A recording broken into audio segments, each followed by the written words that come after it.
Hello, and welcome to the Sunday meditation at the Light Institute of Galisteo and the Sanctuary of Light.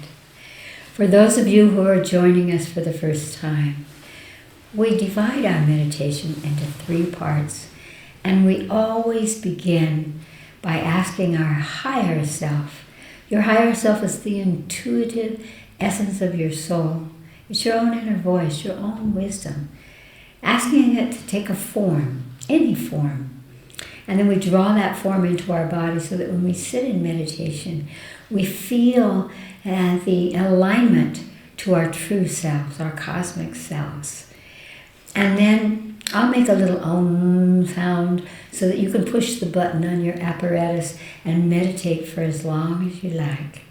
In the second part of the meditation, we reach up into the cosmos with our consciousness and we draw down a beautiful beam of pure white light down through the top of our head, and we bring it down into our stomach, which is the solar plexus. And from there we laser it out, illuminating the planet back up into the sky. And we do this with our breath so that when you breathe in, you're drawing the light down, and when you're exhaling, you're lasering it out across the planet and back into the sky. And you do that for the whole set of that segment of the meditation, and that will bring you into a beautiful, peaceful state. In the third part of our meditation, every week we extend this vibration that we create in our meditation out into the world with some kind of focus. And here in the United States, today, Sunday, is Mother's Day. And so today we're going to find that mothering essence in ourselves and laser it out and ask all humanity, males and females, children and old people, people who've never given birth, matters not, what color they need to activate that mothering energy. The mothering energy is creative. It nurtures, it protects and guides, uses wisdom. It grows a creation, it grows something. So you could be the mother of an idea, or the mother of an animal, or the mother of a plant. It's all that energy. And hopefully you'll use that mothering energy to work with the elements of our planet and our human choices. So let's begin with our breath. We breathe in through our nose and hold at the top for a moment, and then puckering your lips, exhale with a little whistle, very slowly.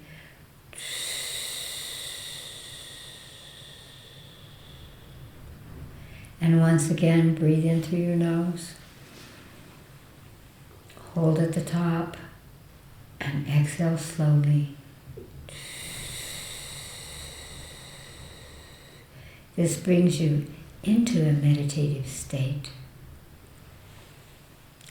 And now ask your higher self, the intuitive essence of your soul, your own inner voice, to take a form for you. It could be a light, or a being, a tree, an animal, an equation. Whatever form it takes right now is a form that will illuminate and transmit something to you. See what form comes to you as your higher self at this moment.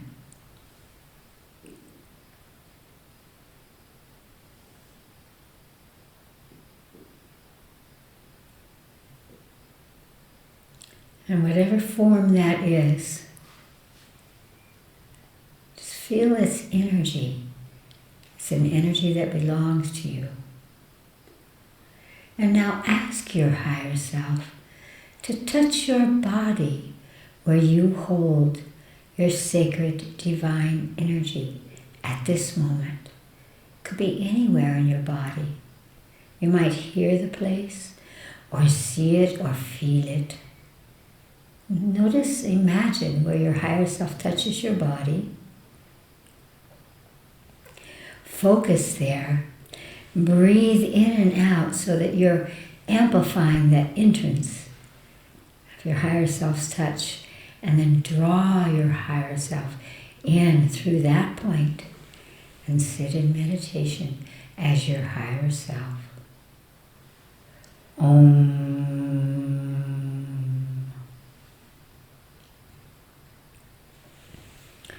Reach up into the cosmos with your consciousness and magnetize down for you a beautiful beam of pure white light down through the top of your head, down into your stomach, your solar plexus. So that's the center of the emotional body. And bringing that light into that area will quicken your frequency. And then laser that white light out from you. And imagine that it's illuminating our planet. And back up into the sky. And breathe in and draw the light down. And exhale and extend it out. Extending your auric field out across the planet. And just continue that process. Om.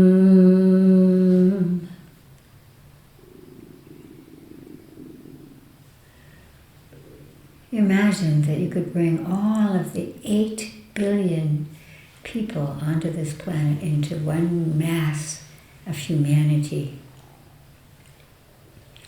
And ask humanity what frequency of light, what color it needs to awaken that mothering energy, that essence of mothering,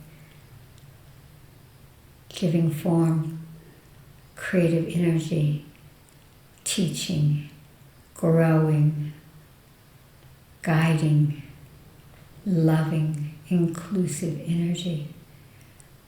And see what color humanity asks for from you to awaken this energy in all of us.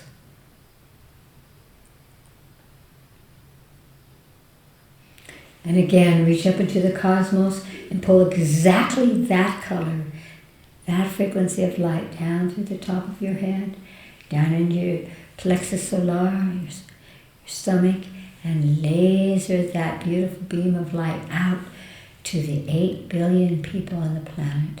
And feel as they receive that they ask for exactly that frequency, because everything is made of light. That they take that in, and that in taking in that frequency, that color that they ask for from you, that you have helped to transmit the frequency, and they are now able to access that mothering energy, which is all-inclusive, which is essential for birth and growth and life on our planet. So feel as if you are exuding that again, drawing it from the cosmos through you, lasering it out to all humanity. And just imagine that all of those qualities and attributes of mothering are being awakened and utilized by each and every one.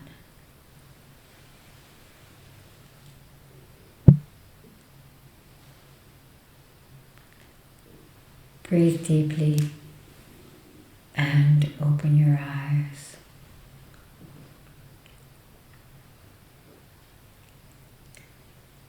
I love that we celebrate the mothers and that we see them in ways that have to do with our essence, the purity of our choosing them as our mother, and all that that brings on cosmic and karmic lessons.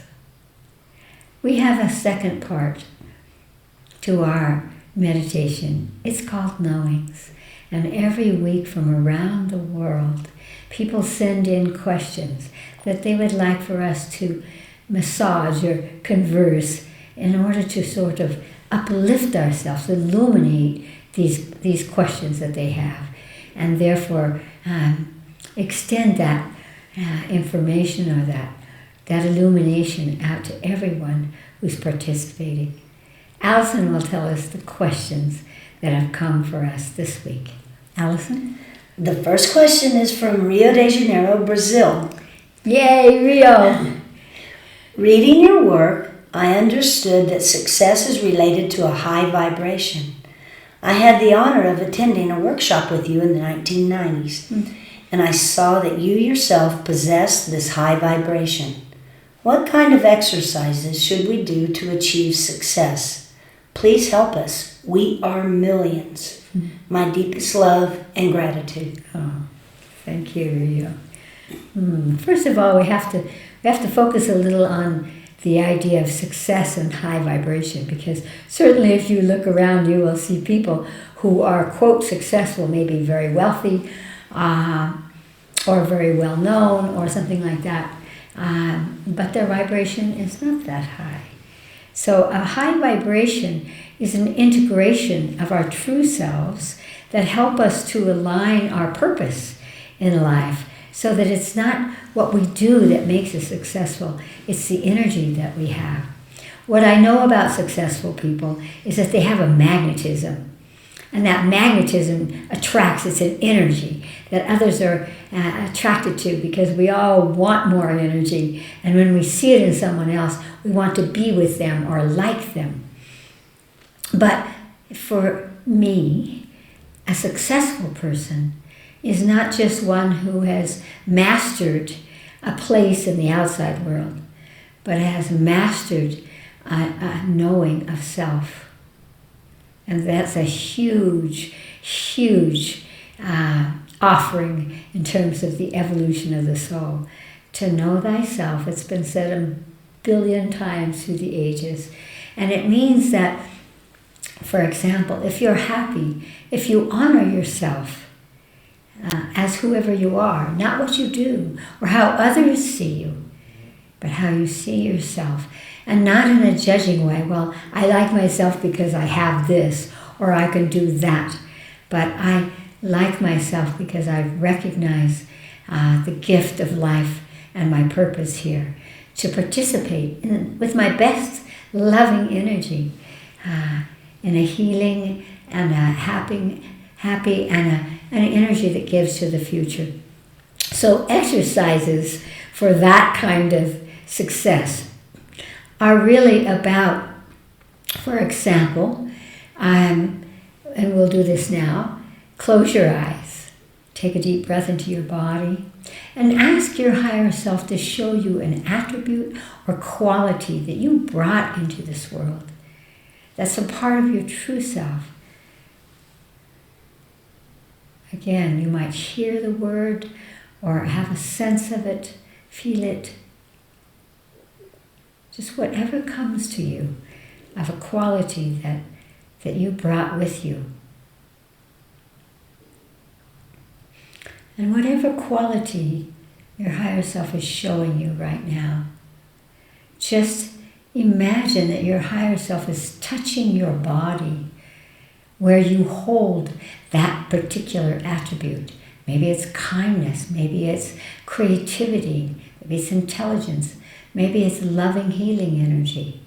Whatever it is, imagine that your higher self is touching your body where you hold that gift of your true self.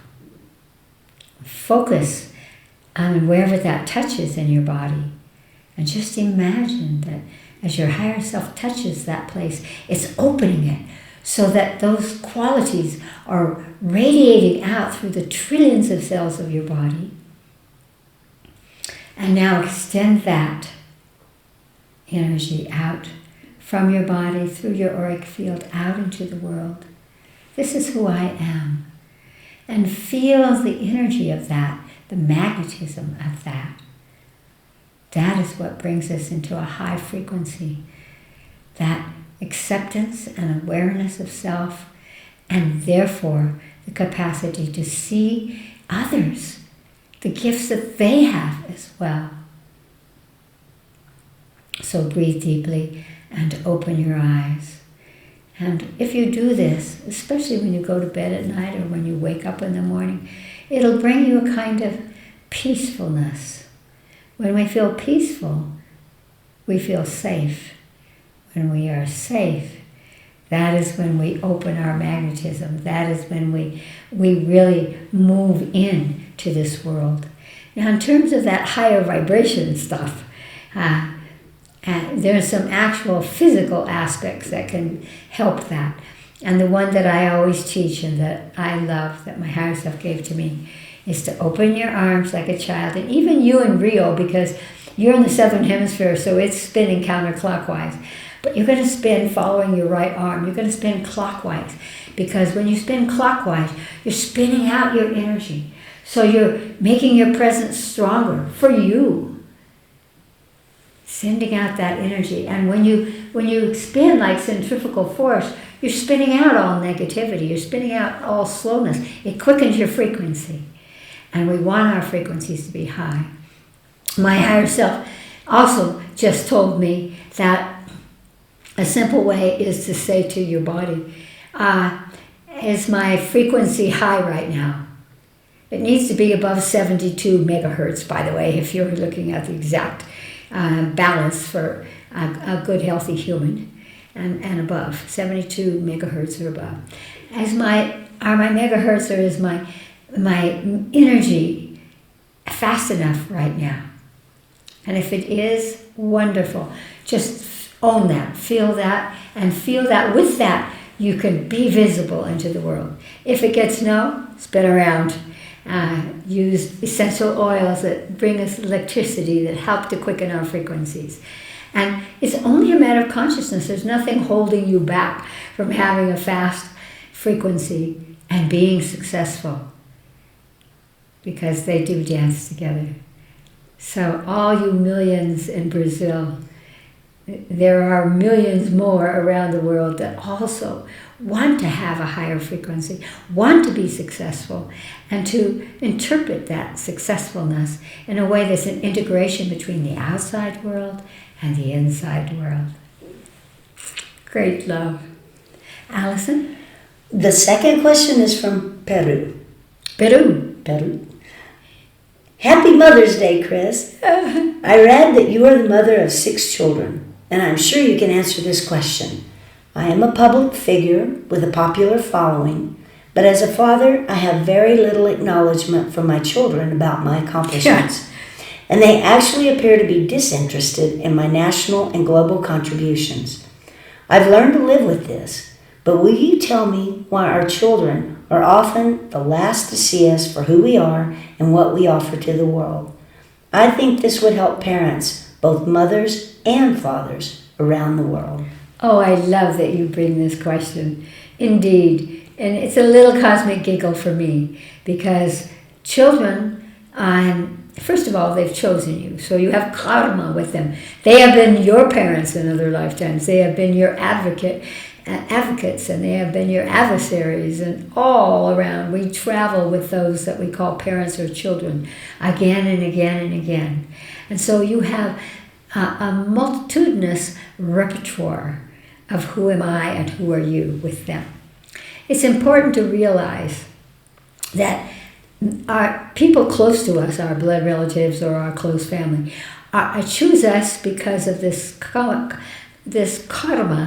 of cause and effect and vows and contracts to help each other grow on a spiritual level.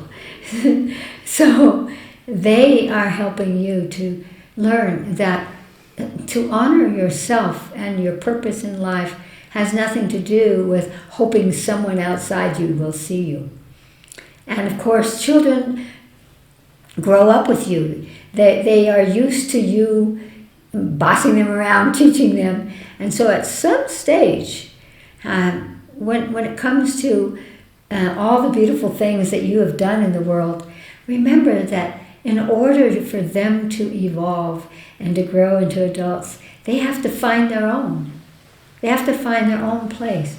And so for them, especially when they get to be teenagers or young adults, they may disregard completely your work or your ideas about life so that they can find their own path. And we must free them to do that. And it's such a great gift to learn. I think it's one of the most powerful lessons in life, that you must release hoping others will see you. And of course, my higher self always says, if you want something, give that. And so I would recommend that you listen to your children and you acknowledge their purpose and their ideas and their sense of self. And that will give you a sense of peace, rather than hoping that they will acknowledge and say, oh, you're the best. They do that until they're about 14 or 15, and then you're off the charts. They learn about themselves through each other, their peers. And so your children are helping you to go to that step, which is, I don't need to have someone verify or applaud me for who I am. I need to applaud myself and simply apply all of my love and my wisdom and my capacities in what belongs to me to give this world, and support what will belong to them to give this world. Set yourself free, and them as well. Great love. And a little giggle. As a mother of 6, I know what you're talking about. Allison. The last question is from Santa Fe, New Mexico in the USA. Oh, my home state. There's an expression I love from a very famous corporate woman that reminds me so much of you, Chris Griscom. If you're offered a seat on a rocket ship, don't ask what seat, just get on. I'm wondering what causes hesitation just as we're about to make a gigantic life leap. Thank you for being the rocket ship. Oh, we love you. Let me be your rocket ship. Absolutely. Get on, get on. The reason that we have trouble and that we hesitate is because we have invested in our limited sense of self. And so we all feel that way in terms of the future. In all of our societies, we've learned that having a sense of control or working to control makes you feel safe and makes you have a sense of self. But in actuality, there's no growth in that stagnant wearing of the shield of this is who I am. And so what happens when that seat is available is that we cannot say what the future will bring. We cannot know whether that'll be successful or not, or we'll lose everything. These are the fears that go in our minds. What if I lose everything? If you lose everything, you'll still be you. And so it is that, a fear of divesting the self of what we have spent lifetime, and maybe many lifetimes, creating, building a sense of self, building actually usually a mask of who we are that makes us feel safe. But remember when you were a child and you wore all the hats and you tried all the things. What do you want to be when you grow up? This. What do you want to be when you grow up? That, and that, and that. And so we want to use that energy because children are not afraid that they'll lose themselves. They're finding themselves through every new experience. So take that seat and know that you can't lose. You really can't lose. What'll happen is that you will it'll be an abundance thing. You'll get more opportunities to express the self and therefore to feel your purpose and the great gift of being alive. So, let's go. My love and joy to each and all of you.